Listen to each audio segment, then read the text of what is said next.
Halo, selamat pagi. Kembali lagi bersama dengan saya Budi Jaya Putra dalam mata kuliah Statistika Bisnis 2. Minggu kemarin, kita sudah mencoba membahas mengenai contoh dari kasus untuk alat analisis regresi nilinier berganda. Nah, namun saya juga akan menjelaskan ke depannya ada berbagai macam jenis alat analisis. Karena itulah, saya berharap Anda dapat memahami hal tersebut.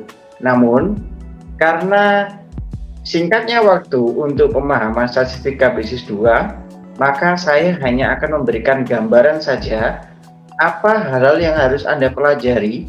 Misalkan Anda ingin menindaklanjuti pemahaman tentang statistika. Jadi statistika tidak akan berhenti di sini. Kedepannya Anda akan memerlukan mata kuliah lain dan juga materi-materi lain yang mungkin Anda bisa pelajari sendiri. Gitu ya. Baik, langsung saja. Baik, jadi materi kita hari ini akan membahas mengenai ekonometrika dan analisis multivariat sebagai mata kuliah lanjutan yang seharusnya ada di prodi kita. Sayangnya, dua mata kuliah ini tidak ada di prodi kita dan mungkin bisa nanti Anda pelajari sendiri gitu ya. Yang pertama, ketika saya sudah memberikan pemahaman statistika bisnis 2 dan tentu saja Anda juga sudah mendapatkan statistika bisnis 1 sebelumnya, maka harapannya adalah Anda bisa memahami mengenai ukuran pemusatan data, ukuran variasi, grafik, dan lain sebagainya dalam statistika bisnis 1. Lalu, kalau ketika di statistika bisnis 2 ada variabel, data, hipotesis, populasi, sampel, uji asosiasi klasik, uji instrumen, terus habis itu masuk ke dalam regresi sebagai alat analisis yang paling dasar, gitu ya. Lalu saya juga tidak lupa untuk melakukan interpretasi tentang hasil tersebut. Namun, ada banyak sekali hal-hal yang membuat statistik ini justru akan lebih berkembang karena kebutuhan dari para peneliti. Tentunya kalau kita membahas peneliti di bidang kita, yaitu ekonomi dan bisnis tentunya. Nah, ada satu mata kuliah yang disebut dengan ekonometrika. Ekonometrika sendiri itu secara harafiah merupakan tiga kata yang digabungkan menjadi satu, yaitu ekonomi, matematika, dan statistika sebenarnya. Lalu ketika tiga konsep ini digabungkan, maka muncullah materi mengenai ekonometrika. Nah, di dalamnya pembahasannya akan lebih mendalam mengenai analisis korelasi dan regresi. Nanti regresi akan dibagi kembali. Ada regresi variabel dummy, ada nanti regresi variabel laten, ada juga regresi logistik, ada juga regresi logik, ada juga ANOVA, dan lain sebagainya. Nanti akan dibagi di situ. Sayangnya, prodi kita masih belum ada mata kuliah ekonometrika. Padahal sebenarnya ini sangat diperlukan untuk Anda dalam menghadapi skripsi nantinya. Karena setiap bentuk dari skripsi Anda yang nanti akan Anda bangun, kerangka konseptualnya, akan menentukan manakah alat analisis yang cocok untuk Anda pergunakan dalam skripsi Anda nantinya, gitu ya. Jadi ada misalkan kalau misalkan Anda modelnya A, ya berarti alat analisnya juga cocoknya ke A. Modelnya bentuknya B, maka alat analisnya juga B. Nah, bagaimana sih Pak perbedaannya itu? Nah, perbedaannya saya tidak bisa menceritakan karena minimnya waktu dan kita juga masih melakukan pembelajaran secara online. Saya harap nanti Anda bisa baca-baca di bukunya Imam Ghazali. Nanti saya tunjukkan bukunya Imam Ghazali. Saya harap itu bisa jadi buku pegangan. Jadi apapun karya tugas akhir yang akan nanti Anda tulis, Anda punya pegangan buku tersebut dan silakan Anda baca-baca, pasti akan cocok di antara salah satu alat analisis yang ada di bukunya Imam Ghazali tersebut. Karena menurut saya punya Imam Ghazali itu untuk mahasiswa Indonesia cukup mudah dipahami. Lalu yang kedua, uji instrumen, asumsi klasik, determinasi, dan interpretasi. Ini sama aja sih dengan yang saya jelaskan sebelumnya. Perbedaannya, ini akan lebih mendalam. Jadi di ekonometrika Anda akan dibahas lebih mendalam kembali, lebih makna-maknanya bagaimana, dan kenapa kok ini harus ada. Itu sebenarnya di ekonometrika ada. Yang ketiga, ada mata kuliah namanya analisis multivariat. Nah, ini menurut saya mata kuliah yang gampang-gampang susah sebenarnya. Kenapa seperti itu? Karena analisis multivariat banyak prodi S1 manajemen yang tidak mempergunakannya, tapi ada di prodi S2 manajemen. Jadi di level master itu akan diberikan analisis multivariat. Tapi pada kenyataannya ketika beberapa mahasiswa S1 manajemen itu melakukan skripsi, ada beberapa alat analisis yang levelnya itu sudah dianalisis multivariat. Misalkan menggunakan alat analisisnya itu adalah Structural Equation Modeling atau SEM. Misalkan juga bisa menggunakan analisis cluster. Ada juga multidimensional scaling dan lain sebagainya. Nah, alat analisis ini itu sebenarnya tidak diajarkan untuk di luar dari analisis multivariat. Jadi di mata kuliah statistika bisnis 1 tidak diajarkan, ekonometrika pun juga tidak, tapi ada di analisis multivariat. Jadi lucunya begini, banyak beberapa, ada beberapa dosen yang menginginkan penggunaan alat analisis tertentu yang mana tidak diajarkan kepada mahasiswa S1. Nah, alhasil mahasiswa S1 ini mencoba untuk lebih banyak membaca. Ya, mungkin beberapa dari mereka berhasil untuk memahami, beberapa tidak. Nah, karena hal tersebut, banyak sekali beberapa mahasiswa yang mencoba bercerita ke saya. Tidak hanya mahasiswa STIE ya, tidak hanya di STIE Jombang, di tempat-tempat lain juga sama, menceritakan hal yang sama. Dosen pembimbingnya ingin menggunakan alat analisis yang cukup sulit untuk mahasiswa S1 dan tidak pernah diajarkan. Nah, saya mencoba mengantisipasi hal ini dengan cara memberikan gambaran. Jadi saya akan kasih satu pemahaman sedikit apa saja sih alat analisis yang akan terbagi gitu ya. Terus apa yang akan Anda persiapkan ketika misalkan Anda ditanya nih sama dosen Anda atau disuruh oleh dosen membimbing Anda untuk menggunakan alat analisis yang belum pernah Anda temui sama sekali.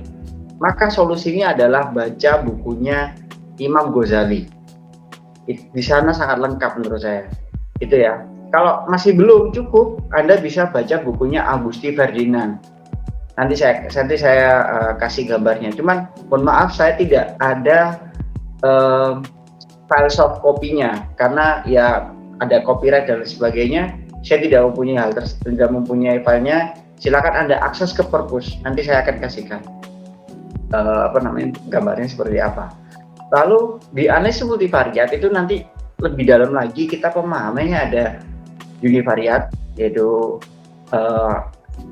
kaitan antara pendalaman tentang satu variabel atau bivariat, kaitan antar dua variabel, multivariat lebih dari dua variabel. Lalu kita ada tekniknya, ada teknik independen dan ada juga teknik interdependen. Nah, dari dua teknik ini nanti akan membagi jenis alat analisisnya. Nah, yang terakhir nanti konstruk variabel. Saya coba jelaskan nanti ya. Nah, selanjutnya sebelum Anda beranjak kepada sisi ekonometrika, ada baiknya Anda paham mengenai perbedaan tentang riset kuantitatif dan kualitatif. Materi ini sebenarnya itu adalah materi metodologi penelitian.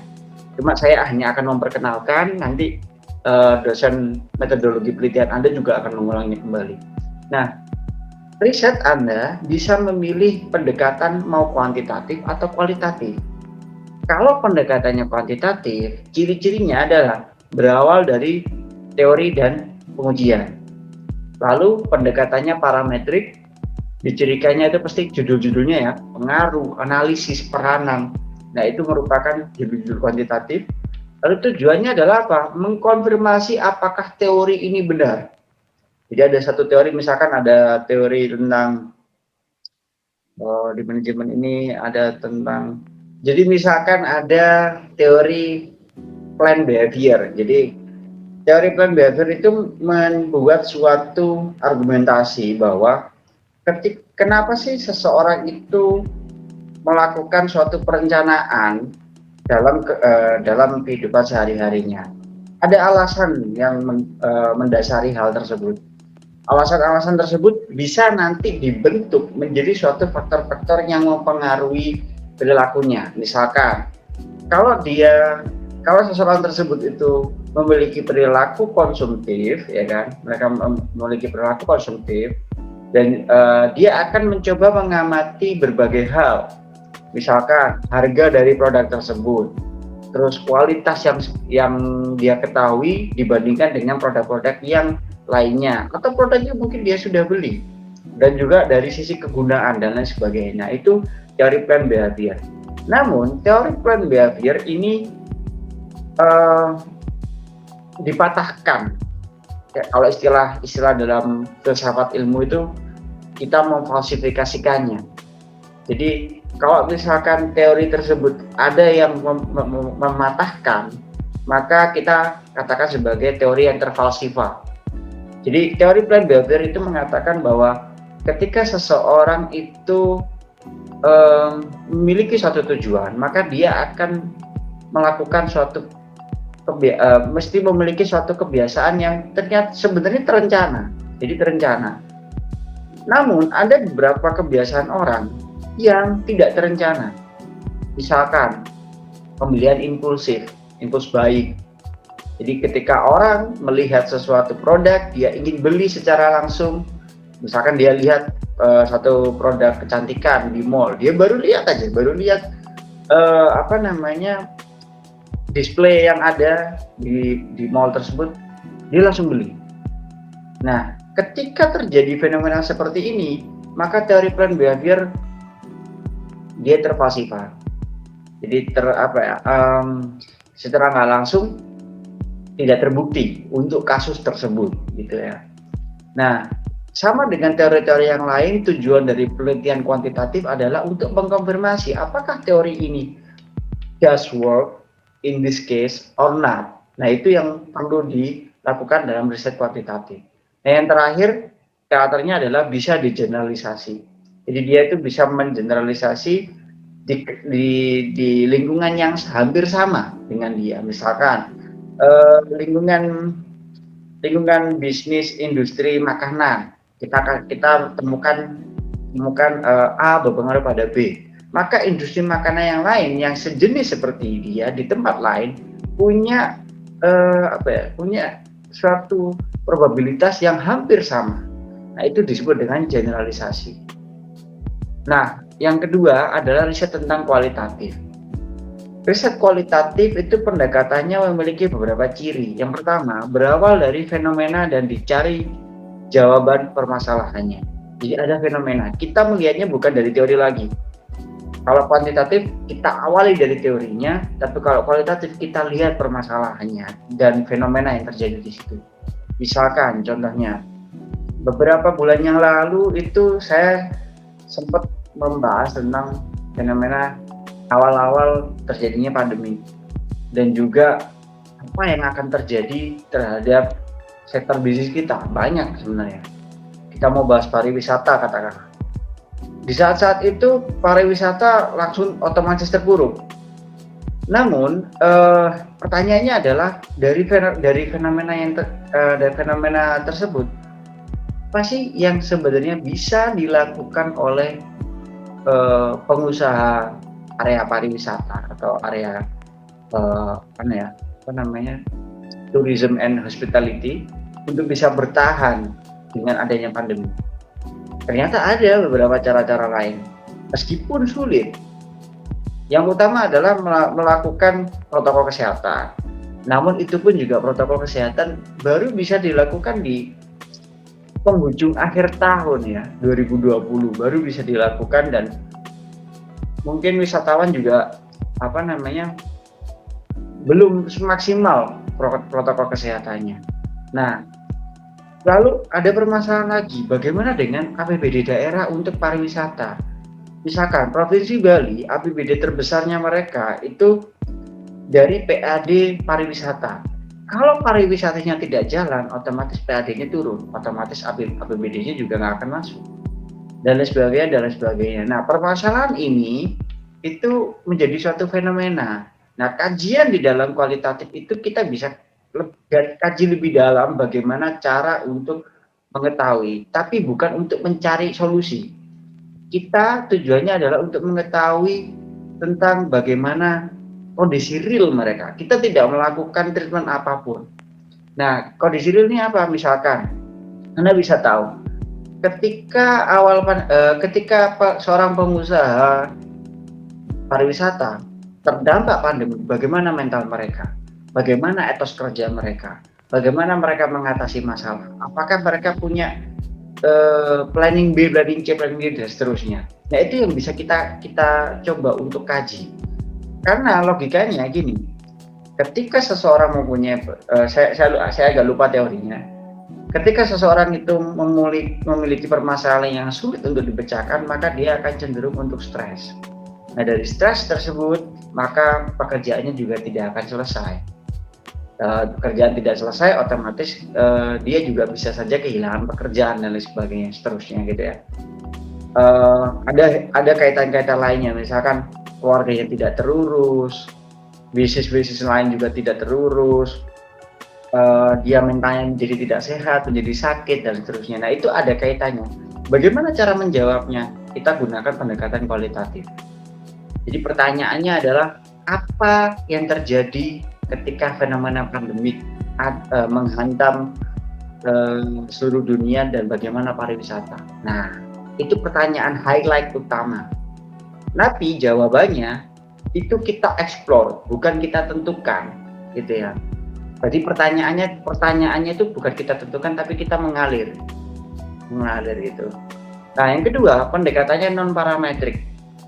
Jadi bersyukurlah untuk Anda kalau misalkan Anda ingin menulis kualitatif dan dosen Anda memperbolehkan, Anda tidak perlu memahami statistika, ekonometrika, analisis multivariat. Cukup pergunakan riset kualitatif yang otomatis bentuknya non parametrik. Tidak ada angka sama sekali di situ. Tapi ketajaman berpikir Anda, pola pikir kritis, itu yang diperlukan di riset kualitatif. Lalu yang ketiga, dicirikan dengan rumusan masalah apa, bagaimana, dan mengapa. Terus lalu tujuannya membentuk konsep pra-teori. Nah, ini agak susah. Kalau kualitatif sebenarnya banyak sekali, kita masih bisa membagi teknik-tekniknya kualitatif. Ada teknik single case, ada multiple case, ada grounded theory, ada phenomenon, dan sebagainya, macam-macam. Tapi untuk membentuk konsep pra-teori, ini sebenarnya konsep untuk kualitatif, alat analisisnya grounded theory. Nah, untuk konsep pra-teori atau grounded theory ini, mahasiswa S1 tidak wajib. Biasanya yang menggunakan grounded theory ini untuk mahasiswa S3, gitu ya. Lalu yang terakhir adalah tidak bisa digeneralisasi tanpa penelitian kuantitatif. Jadi riset kualitatif itu hanya akan mendapatkan temuan yang tidak bisa digeneralisasi dengan kasus-kasus lainnya, karena dia merupakan kasus yang khusus, tidak bisa disamakan sama sekali. Seperti itu untuk riset kualitatif. Banyak sih menurut saya riset-riset kualitatif yang cukup menarik, mungkin Anda bisa dalami. Misalkan saya perlihatkan, jadi saya tuh kebetulan kalau ingin cari referensi yang cukup menarik di YouTube tentang kasus-kasus kualitatif gitu ya, tapi dengan versi apa ya, versi lebih menyenangkan gitu ya. Kalau saya sih belajar di sini. Jadi ini ada salah satu channel yang mungkin bisa membuat Anda menjadi tambah tahu tentang bagaimana dunia di sekeliling kita, yaitu judulnya Sepulang Sekolah. Saya bisa nonton ini untuk menambah pengetahuan. Apa sih yang terjadi dalam sejarah? Nah, riset-riset kualitatif itu rata-rata dipergunakan dalam social science, terutama riset sejarah juga. Misalkan ini learning by googling. Ini penjara neraka orang Yahudi 15.000 tahanan meninggal setiap harinya, learning by googling. Nah, ini Anda bisa lihat di sini salah satu video ini menjelaskan bagaimana kekejaman dari orang-orang Jerman waktu itu kepada orang-orang Yahudi. Tidak selamanya orang Yahudi itu hidupnya enak, banyak yang sengsara. Anda bisa lihat, jadi bisa membuka mata Anda. Banyak fakta-fakta yang diambil dari sini.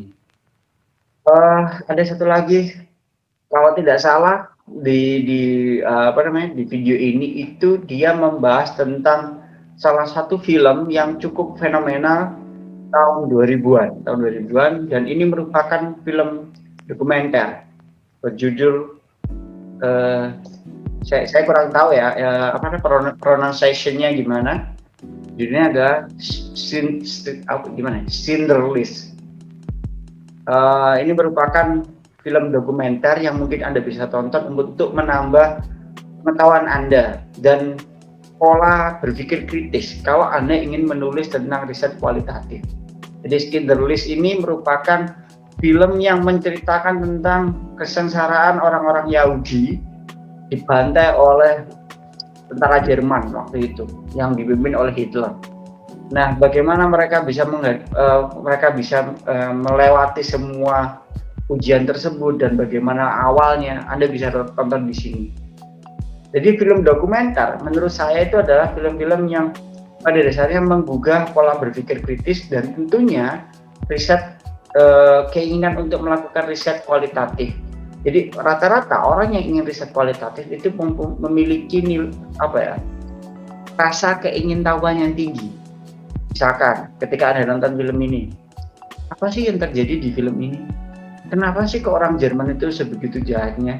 Kenapa harus orang Yahudi yang harus disiksa? Apa yang terjadi di sana? Kira-kira apakah berapa orang yang meninggal di sana? Siapa tokoh utama yang melakukannya dan lain sebagainya. Nah, itu karakter-karakter di dalam riset kualitatif.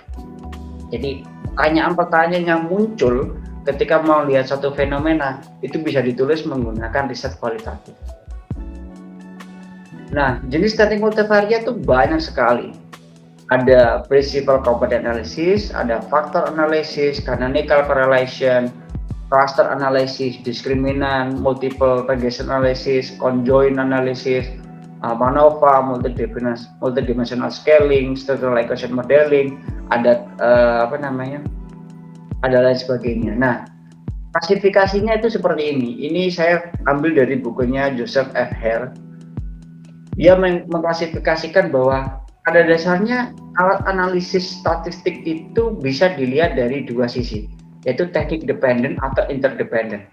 Kalau dependent berarti kita lihat how many variable are being predicted. Jadi kalau dependent itu variabelnya itu saling mempengaruhi satu sama lain. Tapi kita tahu, oh ini independen yang mempengaruhi, oh ini dependent ini yang dipengaruhi. Kita tahu apa saja variabelnya. Tapi kalau interdependent, kita tidak lihat dari sisi pengaruh, karena variabel-variabel yang ada di sana itu belum tentu ada yang namanya independen dan dependent. Bisa saja semuanya dependent di saat yang sama atau semuanya independen di saat yang sama, kayak gitu. Nah, kalau dari sisi dependent, kita bagi lagi, how many variable are being predicted, berapa jumlah variabel yang kita prediksi. Kalau variabelnya itu multiple relationship of dependent and independent variable, maka kita gunakan SEM. Jadi banyak sekali hubungan antara independent dan dependent. Jumlahnya banyak, dependennya lebih dari 2, independennya juga lebih dari 2, kita gunakan SEM. Lalu kalau several dependent variable in single relationship, Jadi ada beberapa variabel dependen, tapi ada beberapa variabel dependen, maka kita bagi lagi. Kalau bentuk dari variabelnya itu dependennya metrik, maka kita bisa gunakan MANOVA atau canonical correlation. Kalau non metrik kita gunakan canonical correlation with dummy variable. Nah, kalau misalkan di dependent tadi ya, one dependent variable is single relationship, jadi ada satu variabel independen, dan kalau tadi itu beberapa variabel independen, sekarang variabelnya cuma satu, variabelnya cuma satu, maka kita lihat skala mengukur dependennya apa.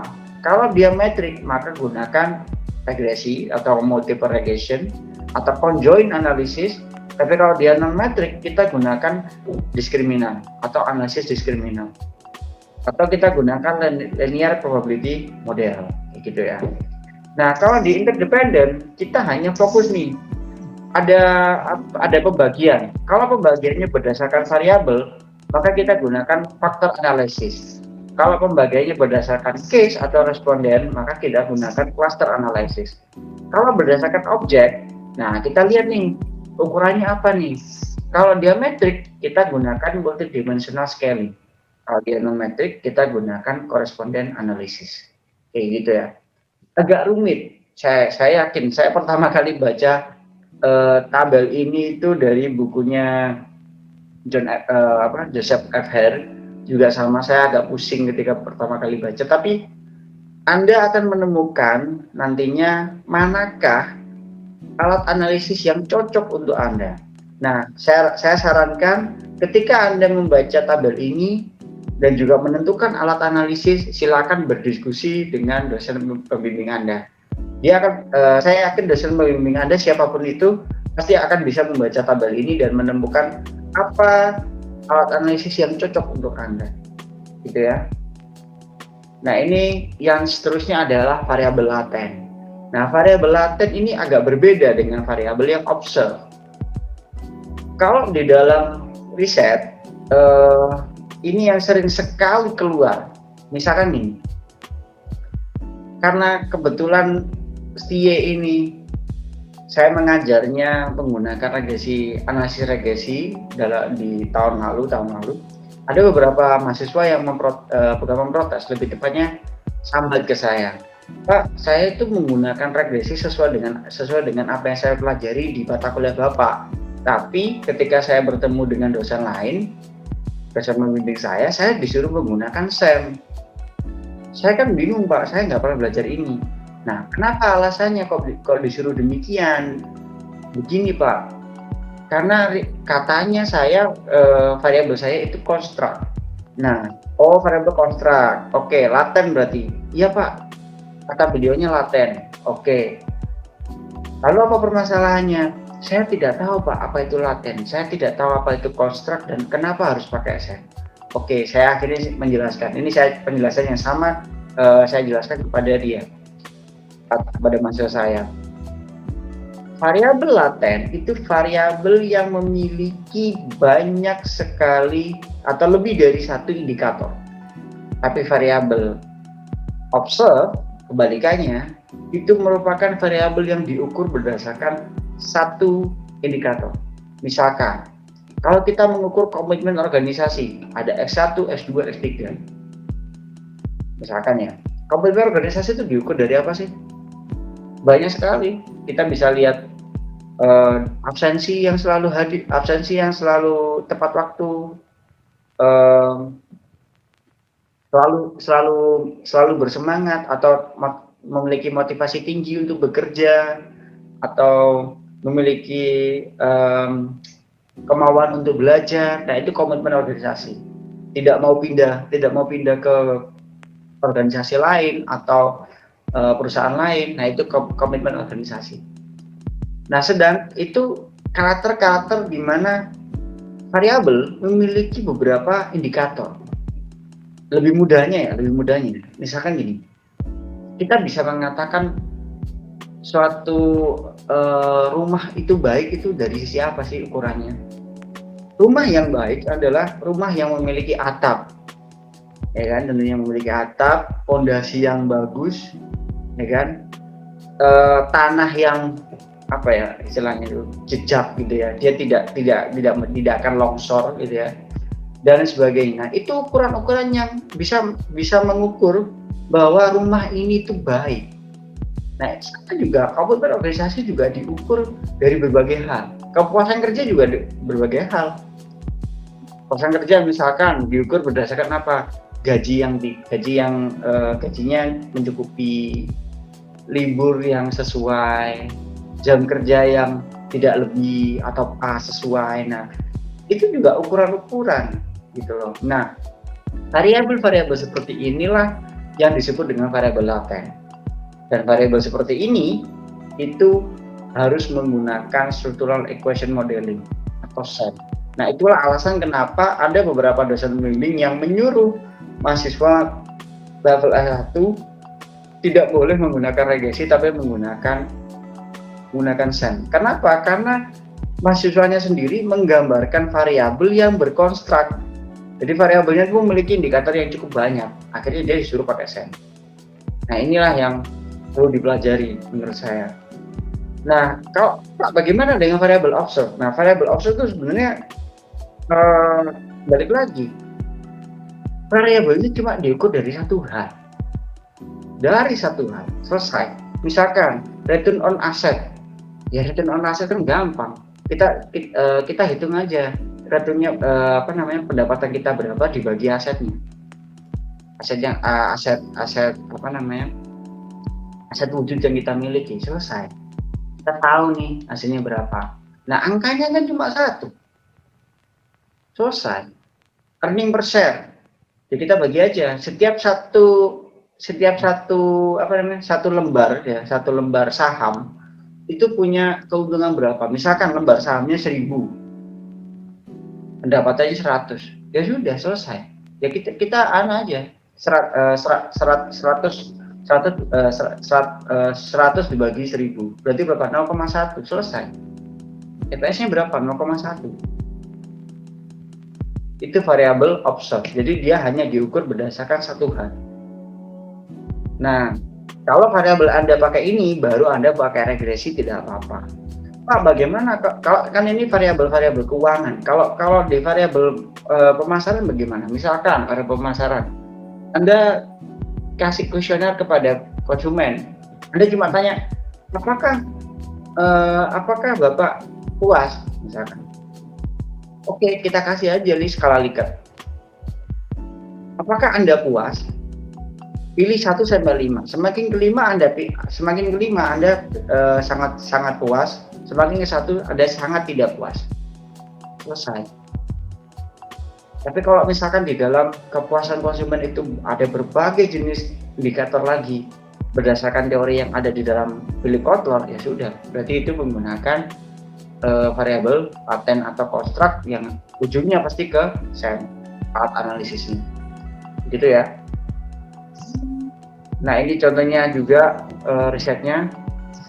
Terus juga ini riset dari, kalau ini risetnya pemasaran ya, riset pemasaran. Ini dari kualitas layanan. Kalau dari sini ini experimental perception, ini dari sisi sumber daya manusia, gitu ya. Terima kasih sudah menonton video penjelasan saya kali ini.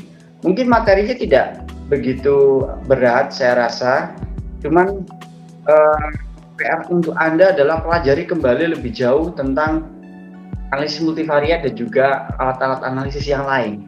Karena saya yakin skripsi nanti akan berbagai jenis alat analisis yang berbeda-beda tergantung Anda ingin meneliti tentang apa, bagaimana kasus yang ada di sana, juga pendekatannya bagaimana. Kalau pendekatannya kualitatif, so you must learn about kualitatif, gitu ya. Kalau misalkan pendekatannya kuantitatif, ya sudah, Anda pelajari kembali dari mata kuliah yang sudah Anda pelajari di statistika, gitu ya. Baik, terima kasih. Semoga apa yang kita pelajari hari ini bermanfaat untuk Anda. Assalamualaikum warahmatullahi wabarakatuh.